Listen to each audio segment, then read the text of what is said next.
Okay, let's go over the presentation for this week for CP 636, Clinical Exercise Physiology 1. You can see the topics discussed. I think that's pretty simple and clear, so I'm not going to go over that. And we've talked about the syllabus and the course in the prior video, so I'm just gonna skip to the actual information. So basically, one of the things that you need to remember, and you've definitely heard this before if you're from if you had a biology course, the cell is the smallest life form. But don't be mistaken, it kind of dictates almost everything. So remember that the hierarchy goes from the cell to tissue to organ to system and to super systems, and we'll talk about that. But the cell defines so many characteristics of physiology, exercise physiology, and clinical exercise physiology that you are not allowed anymore to disregard the cell. As you already know, the second part of the course, second half of the course, will be dedicated to the cell, and we'll go into deep knowledge in the cell as well, especially when it comes to muscles.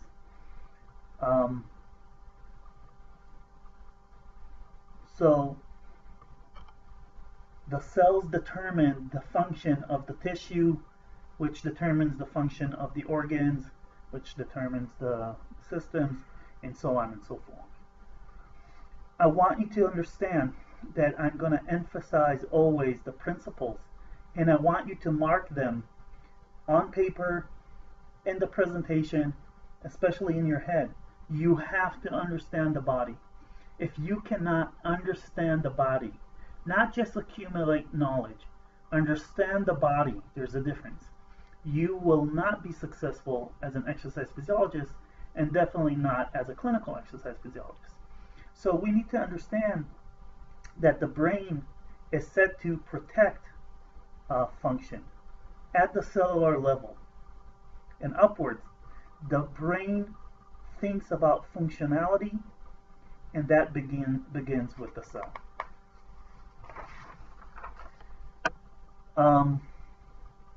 Super systems. What is a super system? A super system is actually the combination of at least two systems to produce an outcome that depends on two systems in the body. For instance, cardiovascular. For instance, cardiorespiratory. For example, the movement system, right?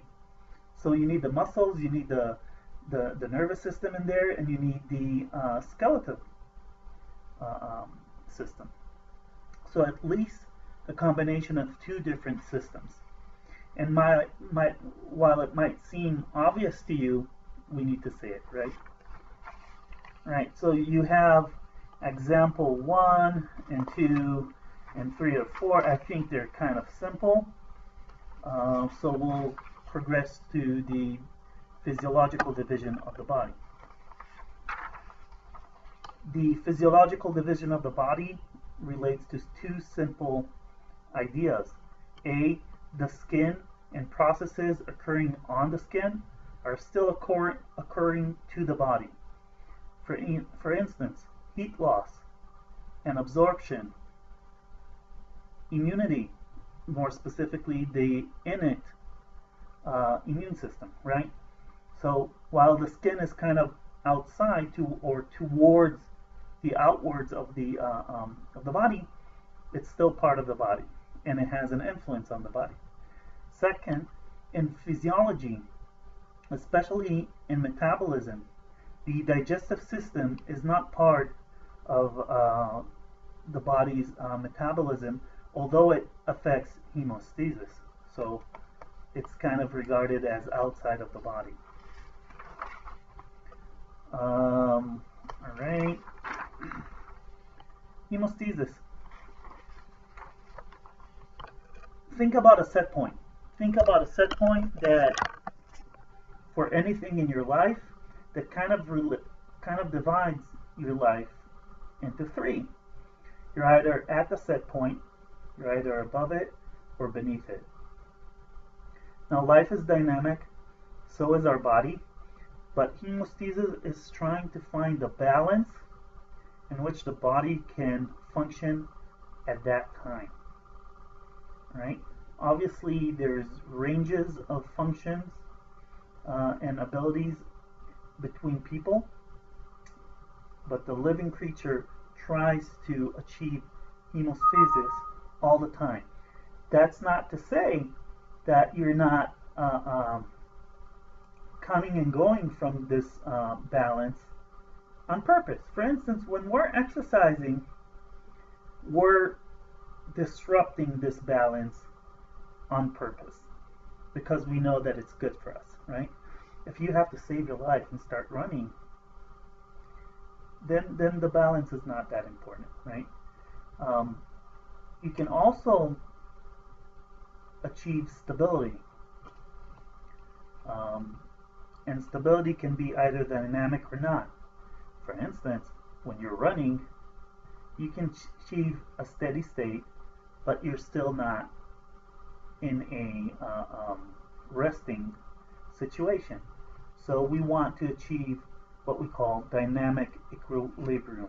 We don't want the body truly to be static, especially when we're talking about the cells and the tissues, because they need to be alive. They need to produce an outcome.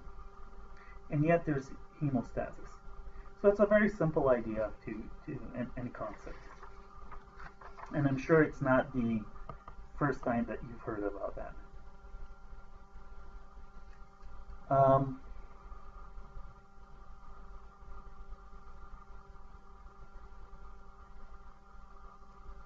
We can talk about changes to hemostasis that can be either chronic or temporary, right? Acute.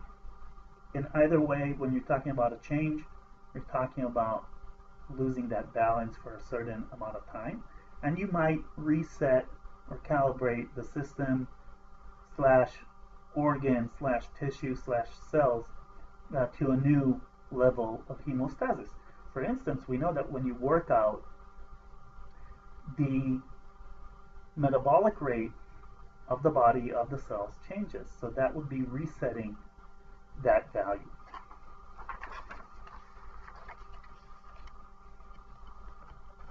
So this loss, this imbalance, can be both positive or negative.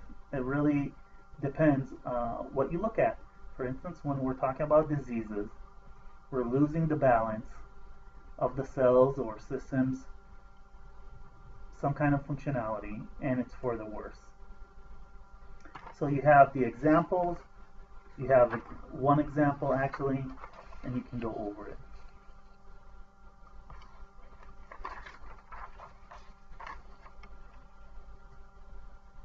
Right, we talked about setting or resetting hemostasis, and you have a few examples. Now, if you think about life, what does life mean? One of the definitions that you can give, according to what we just said, is that life, or your livelihood, to what extent are you alive, is the sums of changes to hemostasis. All right, feedback mechanisms. Obviously, the body needs feedback to understand what's going on and decide and then act accordingly. So it's the body's tools or ways to achieve hemostasis, or lose it, or reset it. So we have basically two kinds of feedbacks, a positive feedback and a negative feedback. The negative or positive are not in the sense of good and bad, like you're a good person or you're a bad person. No, it's relatively to the direction of the effect on hemostasis. Both mechanical or chemical changes to the cell's function can cause physiological response responses, sorry, or feedbacks, right? So each one of them can be a trigger to the imbalance. The negative feedback is actually the one that is most used, and it is used to preserve hemostasis. Once again, negative feedback is a good thing because it helps preserve hemostasis. We have positive feedbacks that actually are less used, but it cancels hemostasis. Alright, so you have two examples that I think are pretty simple.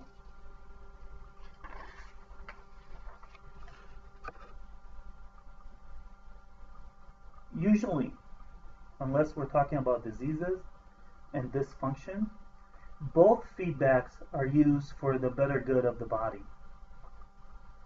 Okay, so when we're talking about negative or positive, we're just looking at it as preserving or losing hemostasis. We use these mechanisms to help the body regulate its function, preserve homeostasis, lose homeostasis, like in exercise, or create another set point. So they are tools. So you have a question here, and you have the answer. Don't peek. Try and deal with the question first, and then see the answer. Remember, this is your knowledge and your abilities, and cheating doesn't help you. I know the answer because I wrote the question and the answer together. All right. Slide 29, scientific units. Basically, every field uses its units more than others, and though there are units that everyone are shared for few fields. The SI units are units that are internationally accepted units. So we want to make sure that we're talking with the same terms and calculating the same way and presenting results and data with the same units. We don't want people just making up units.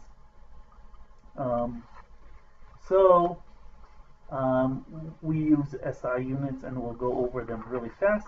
The majority of them you're supposed to know. I don't think you're supposed to be surprised here in any kind of way. So for energy, we have the joule, and for power, we have the watts. For time, we have the second or minute or hour.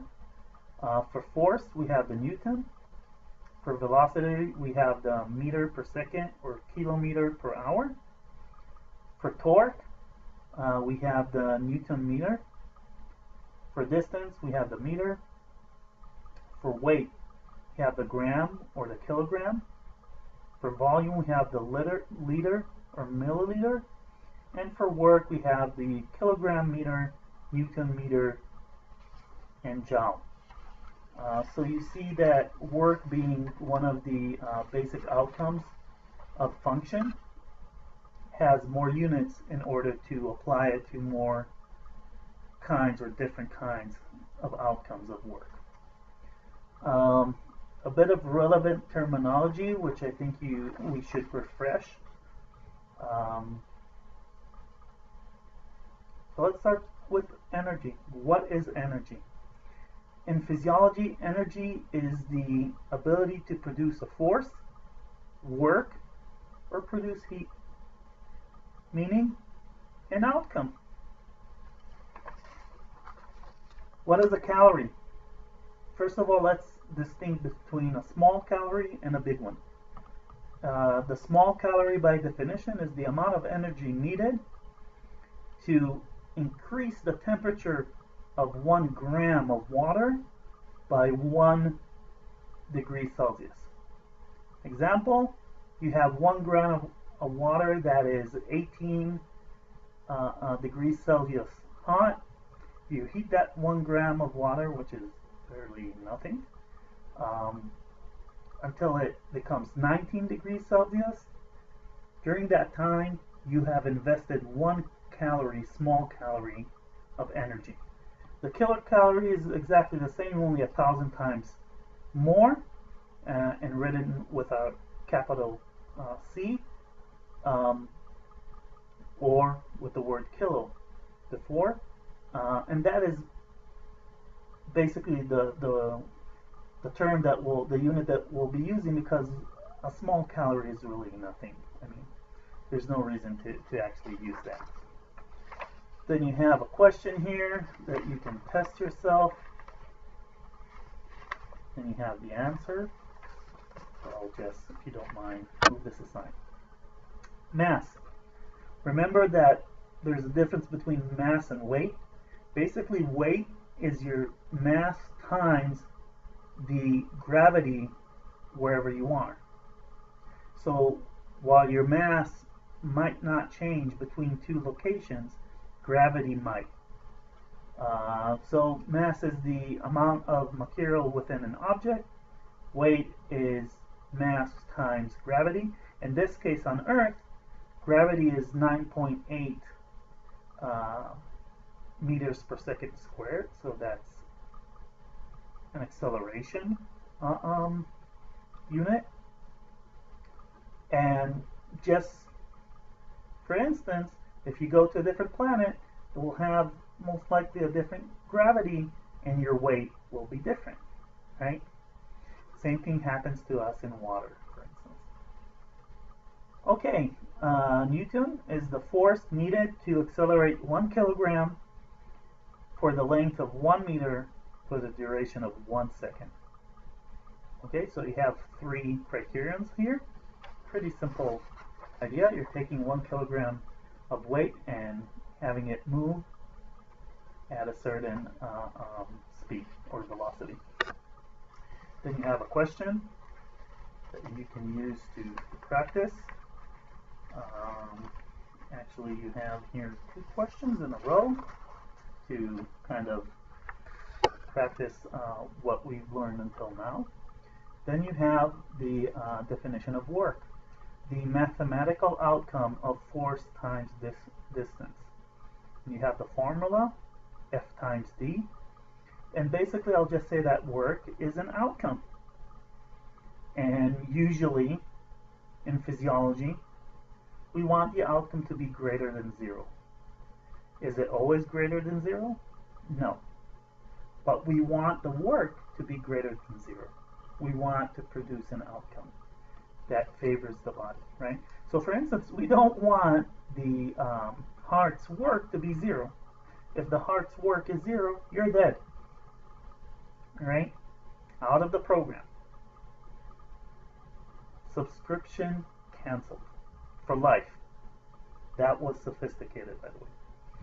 All right, power. Power is the ratio between the work produced and the time that it took to produce it. The formula is watts times time in -1. And when you take the power that is produced and divide it by 0.101, you get the outcome in joules, right? Watts, every watt is 6.2 kilogram meters per minute. So you have a question here, then you have another one that you're welcome to answer. Once again, don't peek. And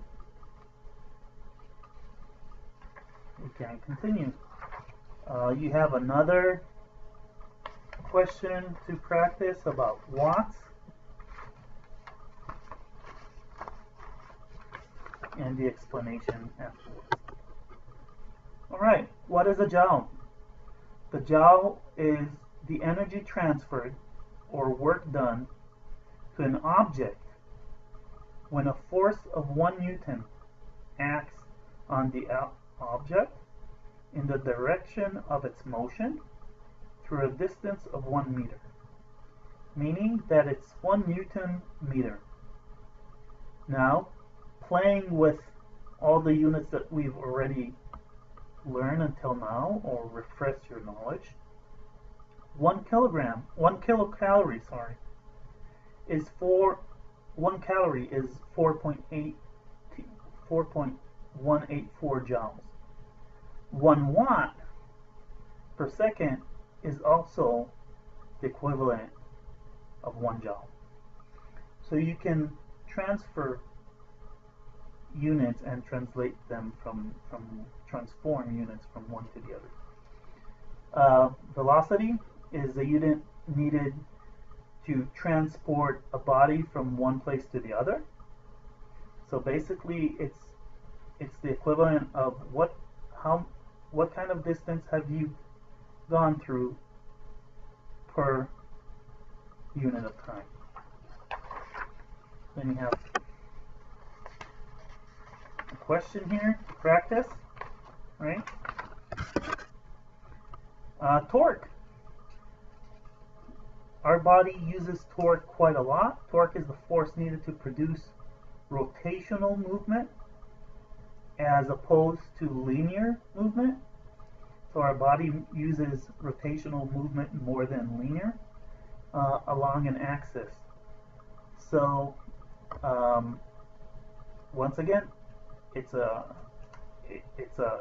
outcome.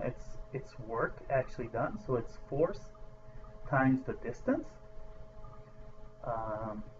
Assuming that the outcome of the cosinus of the angle is 1. If it's not, then you have to multiply it by the angle of application, right? And the force is measured, the distance is measured from the axis to the point of the application of the force. So if we're talking about a muscle, for instance, the muscle is connected to the bone by a tendon, and the point of insertion will be the point of application of force that we calculate. So the distance between the insertion of the tendon / muscle all the way to the axis, to the joint, will be the distance when we're calculating torque for a muscle. Volume is a void filled with substance, right? An ergometer is any kind of tool used to measure and control work. Ergo in Greek is work. Then you have a question here that you're welcome to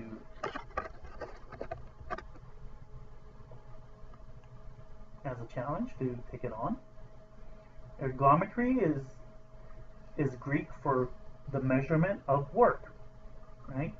So when we're testing someone, we're actually conducting ergometry. Direct calorimetry is the measurement of metabolic work via measurements of the heat produced, right? Indirect means that we're using something to indirectly understand what's happening. For instance, we use oxygen consumption that is presented by calories at the end. We have open cycle spirometry, which is commonly used for exercise testing and diagnosis of cardiopulmonary function, where you have a system that is able to quantify the gas exchange between the body and the environment and vice versa, usually utilizing either oxygen or CO2 or both. The unit that is called a MET, M-E-T, it's short for a metabolic equivalent, and it is defined as the amount of oxygen used per kilogram, remember that, of body weight at rest. The average for humans, for instance, is 3.5 milliliters per kilogram per minute, and that is why 1 minute is the equivalent, for instance, of 16.905 calories per kilogram per minute. So once again, you can transform the units and play with them. And then you have a few questions to solve with the explanation.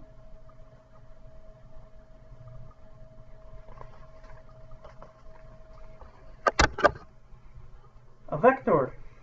A vector is a variable, a force, that has both a direction and a magnitude. Then we have a scalar. A scalar only has a magnitude. It has no direction. And since you have questions about these two, I'll leave it to the questions to kind of lead you through there. You have examples for each. A small note, there's definitely by far way more vectors than scalars.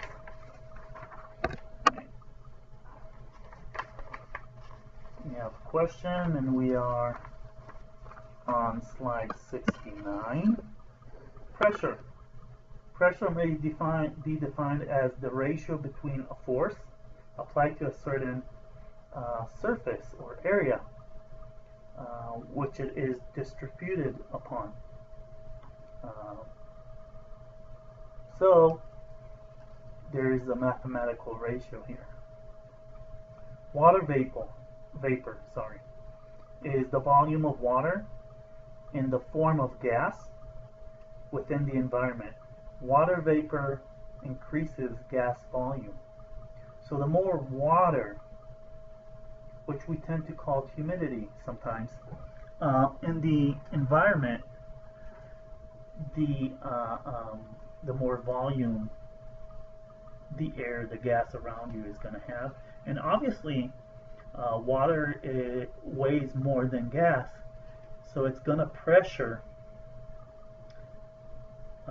increase the pressure that the environment is applying to our body.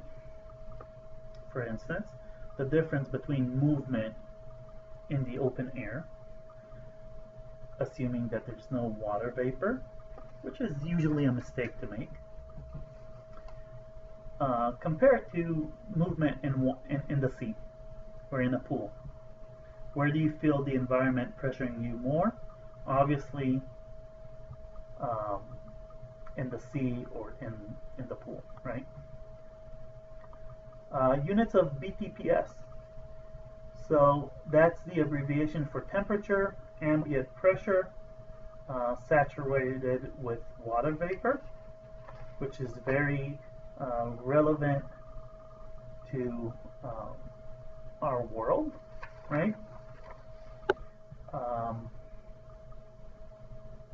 And we use that in respiratory physiology, for instance. Once again, this is under normal conditions, meaning 37 degrees Celsius, ambient pressure, and the partial pressure of water vapor of 47 millimeters of mercury. Then we have STPD, which is standard temperature and pressure. Dry, denoting a volume of dry gas at 0 degrees Celsius and a pressure of 760 milligrams of mercury. Now you have a question. We can jump to slide number 73. The barometric pressure at sea level and 0 degrees Celsius in dry air, meaning no humidity, is 760 millimeters of mercury.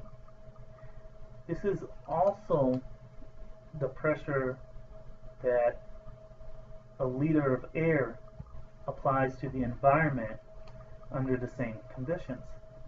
Meaning that under these conditions, when you have a liter of air around you, that is the amount of pressure that liter of air. Notice that I'm saying air, not oxygen. Okay? People tend to confuse the two. That liter of air is pressuring my body at that level. Obviously, it's not much because we're doing just fine under present condition. It's also known as atmospheric pressure, which you can use back and forth, basically. Then you have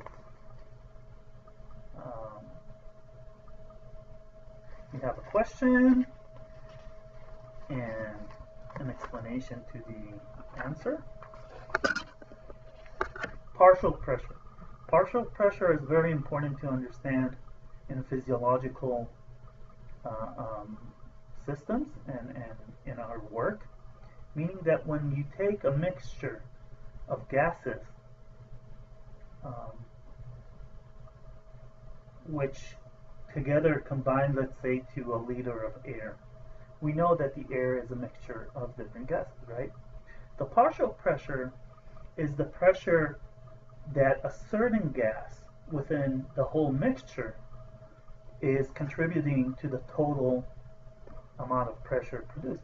So when we're talking about air as a mixture of gases, that its total is usually 760 millimeters of mercury. If you have three gases that are making up that mixture, each gas there has a different partial pressure. Together, their partial pressure adds up to the total 760 millimeters of mercury.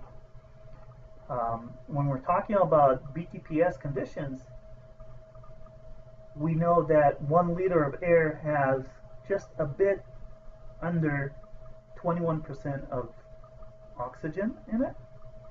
To be accurate, 20.93%. 0.03% is CO2, carbon dioxide, and the major gas is nitrogen with 59.05. These numbers might change a bit the more humid or the more water vapor and other particles the air might have. The air might have other gases in certain places that will change a bit that combination. Obviously, if you go up to a mountain, the higher you go, the pressure changes, and the same applies for the sea. So you have a question regarding that, and we are on slide 79 talking about the adaptation process. Obviously, adaptation is a crucial mechanism of survival. I want to teach you something if you haven't heard this before. The number one goal of an organism which is alive is to survive, to live. Now that may sound simple, obvious to you, and I hope it is, because then you understand that everything in the body must first serve the principle of surviving. Our brain thinks of survival first. When you ask the brain to do something, when you ask your body to do something, and it goes through the brain, the first question is, does this challenge my chances to survive? Is it threatening my life? And sometimes you might have conflicts with the brain. For instance, when the brain perceives something as a threat, it will shut you down. It's what we call syncope or fainting, right? And that's not nice. it might entail within itself certain danger, because if you fall on in the wrong way and on the wrong area or object, you might get hurt. But that's a defense mechanism, right? So for someone, blood may be perceived as too much. For one, heights. For the other, I might be a reason to, evoke syncope. I hope it's not in your case, of course. So adaptation is the ability to react to a changing environment or changes in conditions in such a way that allows you to survive. Adaptation also is any change, right? Usually the body will try and change for the better, and we'll talk about that. The adaptation is very specific to the provocation or the challenge that you set upon the body. So if you're challenging the body in a chemical way, for instance, when we're running long distance, our major need is oxygen, right? So we're provoking the body and asking it to improve in the chemical aspect. So the adaptation will be anything that contributes to better and more usage of oxygen.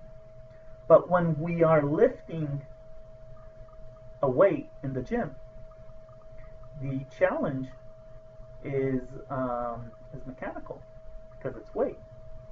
So the adaptation will be mechanical as well. We need to improve any process that will allow us to sustain more weight, to withstand a greater mechanical challenge, right?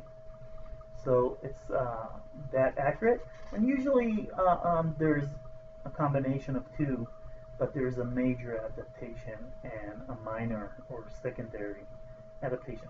What I want to say about that is that when you work out with weights, you of course also improve your ability to produce and supply energy to the working muscle. But the major adaptation that we see is the gaining of muscle mass.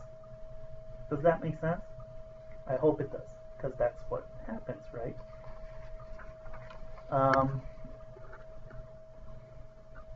So we have those two examples, and if you go on to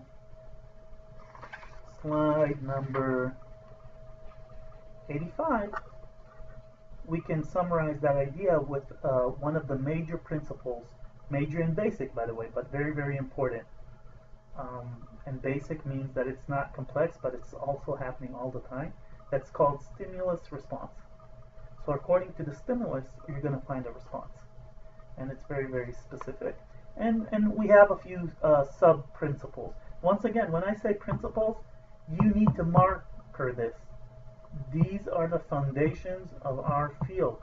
And they will come back and up and all around all the time. You must master the understanding of these principles. And if it's not enough, the presentation or what I'm saying, you communicate your needs, okay? So first of all, every stimulus is going to produce a response. Note that there is a bit of a game here played, because the lack of a response in a way is a response. So let's say I come back home, my daughter is sitting on the couch, and tell her, hey Aviv, how's it going? How was your day? She does not respond. Theoretically, I have no response, right? Although I stimulated her with a question. But her ignoring me is a response within itself, because nothing is happening. And the way that I know that it is a response is because it stimulates me to say, hey, Aviv, Daddy's home. What's up? You know, what's going on? So something is happening there. Chronic responses are regarded as adaptations, although you can have also acute adaptations. Usually the body will try and when the body is going through an adaptation, it wants to prolong that adaptation as much as possible if that adaptation withholds an advantage. Okay, of course, inadequate responses due to dangerous stimuluses might end up in death, right?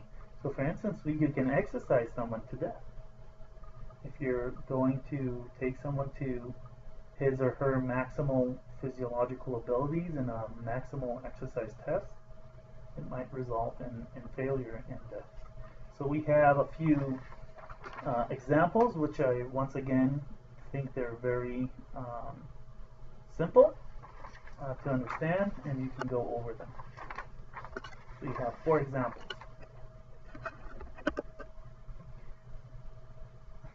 Notice that when we're talking about adaptations, what the body tries to achieve is usually improving efficiency.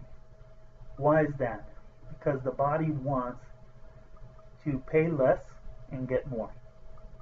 So do you, by the way. Have you ever been sad that you bought something last week? Now suddenly you come into the store and you want to buy exactly the same thing, and the price went down. Are you sad? No, you're happy. You're getting more or the same for less, right? So what the body strives to do is, with time, improve itself energetically and pay less and get more, or pay less and get the same.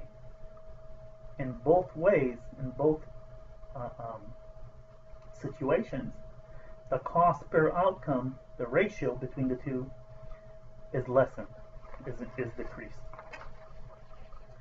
So we can increase, for instance, mechanical volume. What does that mean? Instead of being able to lift 10 pounds, I can lift 20 pounds. That's a mechanical outcome.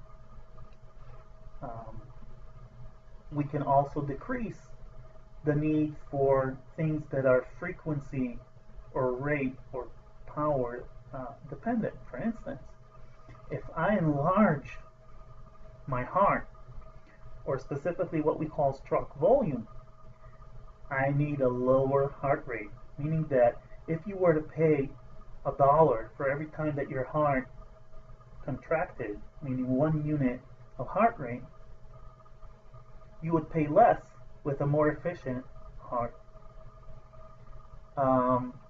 Improving chemical utilization, for instance, using fat more, using oxygen more, leads to energetic efficiency.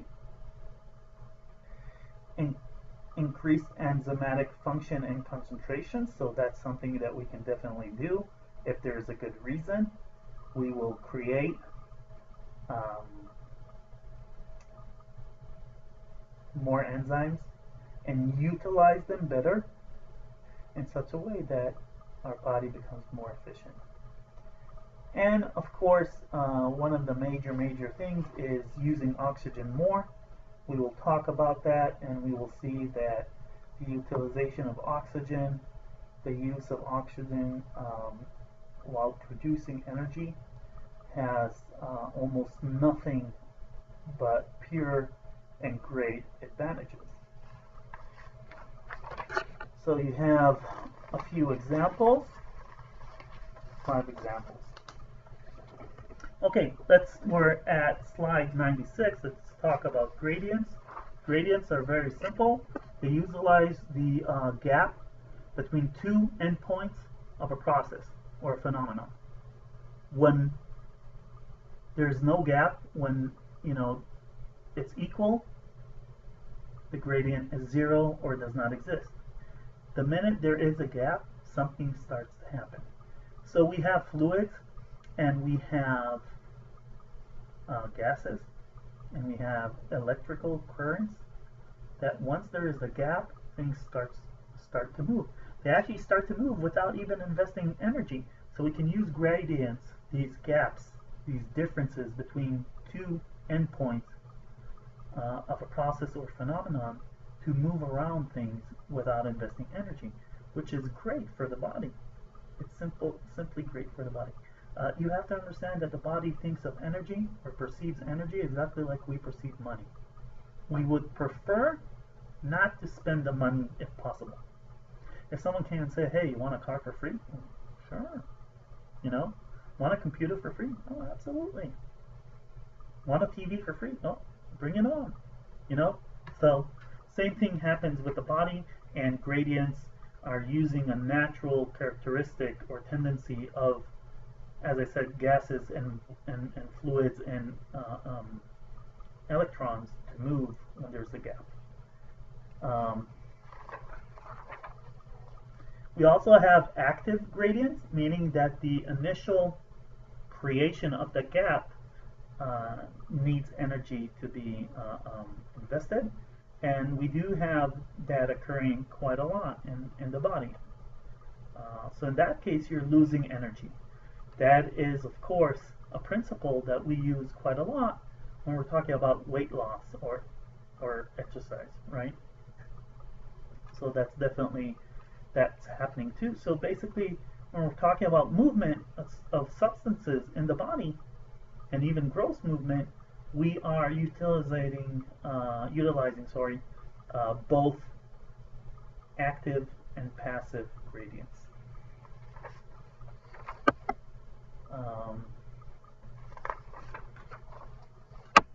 Let's see. We can skip to slide 101, and we see 4 different hills. At the end of the hill, there is a soccer ball, and the greater the slope, meaning the difference, the gap, the difference between the lower part of the hill and the upper part of the hill, the farther and faster the ball will move. And that's exactly what happens in gradients.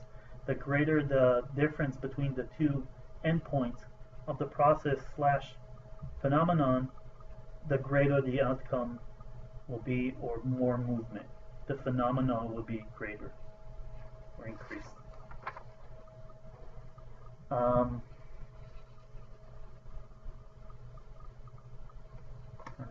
I think we can jump to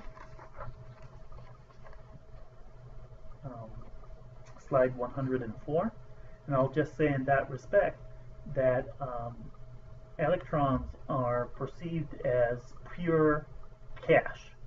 I mean, if a substance wants something, it's an electron. It's money, it's electrical currency, and we want electrons. So when you see a substance, an ion, an atom that has a plus sign, that means that that atom is missing electrons, and they want it. So the bigger the plus, the more they want electrons, the more desperate, so to speak, and that's of course not a professional term, they become to wanting an electron, and those are the so-called troublemakers in the body. So you have a couple of examples here, and I'm definitely sure it will come up throughout our teachings, and you have a few examples of how these molecules and substances affect the body because of their electric currency or need. Okay, the cellular compartments. So we know that water is the major component of our body. It differs between men and female. Notice the distinction right from the start between water and the total amount of fluids in the body. People tend to think of both as the same. So we have way more fluids in the body than we actually have water there's a difference here. These fluids are constantly moving around, and yet they're always or almost always distributed between the compartments in a set ratio or percentage distribution.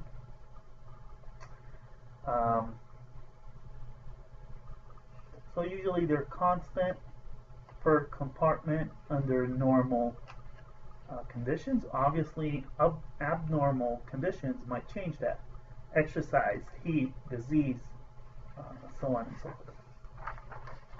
So one important thing to know when you're reading an exercise physiology book or a physiology book, it's commonly agreed that the average person weighs about 70 kilograms, which is the equivalent of 154 pounds, meaning that the fluids are about 45 kilograms or 99 pounds.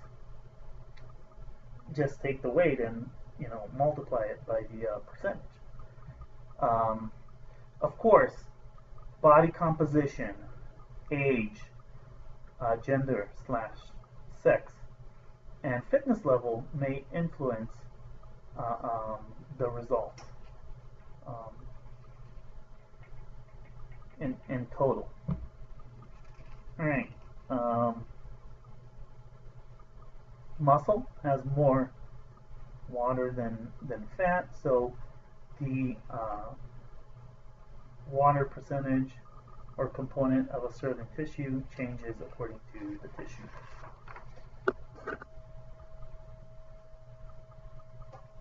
One of the rules in physiology, and you have to remember that, especially when we're talking about dehydration, exercising in heat, high percentage of humidity, is that the cell is the smallest living form but sets the tone in the body. We already said this. Therefore, if you're going to affect any kind of volume in the body, the cellular volume, meaning the intracellular fluids, are going to be the last to be dealt with. Meaning that when we are exercising in under heat conditions or stressful conditions that make us lose fluids and water, the body starts defense mechanisms or adaptations, acute adaptations at first that might become chronic if you don't die, that will take water from everywhere but the cell. When you start using the fluids within the cell, meaning that you are reducing the fluids within the cell, you are in deep trouble and death is upon you. Remember that. Alright, we have 4 major areas where we can see fluids. The first one is the plasma, and we have about 5% of body weight concentrated in the plasma, which is give or take 3.5 kilograms, right? Which is about 7.7 pounds. That is the equivalent of about 5 liters per minute of cardiac output at rest. Then we have 65% of the body's weight within the cells, meaning that the amount of cells times their weight accumulate to be the major mass or weight, of the body. Then you have about 30% between the cells, and you have some special fluids such as the intestines and spinal fluids, but when you look at them weight-wise or percentage-wise, it's simply insignificant. So it's not even worth calculating usually. Okay, so the amounts of water or fluids can change between the compartments, meaning how much do we have in the plasma, how much do we have within the cells, how much do we have between the cells can change, but it's usually kept in a constant ratio between them. Where are we going to take fluids first? From the plasma. The plasma is the first place that we're going to lose volume and total amount of fluids. And of course, when we are going to talk about the cardiovascular system, that is going to have an impact on function.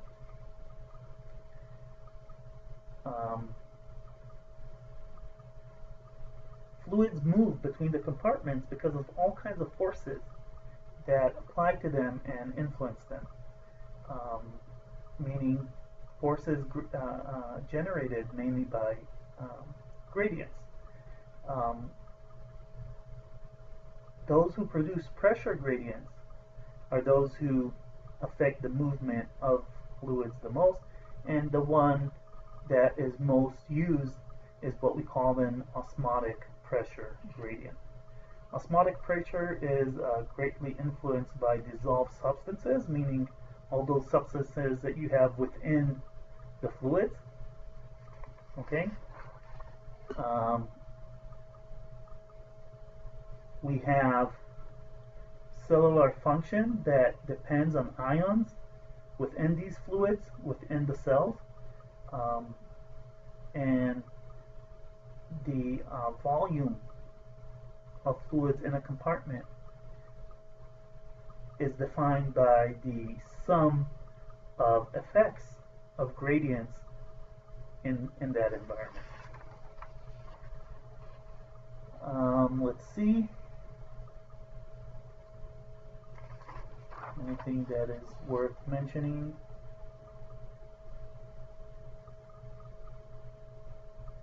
When we're talking about intake of water, obviously drinking is the major way of gaining water in the body, hence the importance of hydration throughout the body. And urination and sweat, depending on the conditions, are the major ways of losing fluids in the body. Last point for this unit, the regulation, active regulation of ICF versus ECF is under tight control and regulation of hormones. And we'll learn about those more as we go, and especially what happens when they are dysregulated and imbalanced in pathophys. Alright, that's enough for 1 week. Once again, open invitation to communicate with me any needs or misunderstandings, and I'll see you later. Have a good day.